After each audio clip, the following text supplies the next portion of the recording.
Здравейте, казвам се Десислава Жекова и днес ще ви представя едно стихотворение от предстоящата ми стихосбирка «Лице в облаците». Актриса. Жената мълчаливо се оглежда в матираното медно огледало.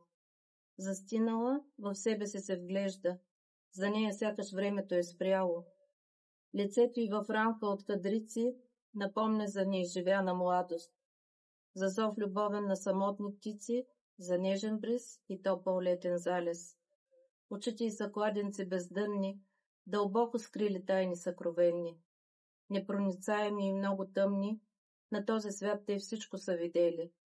Осанката й, царствена и горда, все още мъжки погледи привлича, но крие в себе си сърце ранено и късно е отново да обича. Днес спусната е тежката завеса след нейното финално представление. В стъклото примирено се усмихва самотното и тъжно отражение. Съблякла и последната си роля с дрехите на чуждите герои, навярно тя за пръв път е успяла душата си до края да разголи.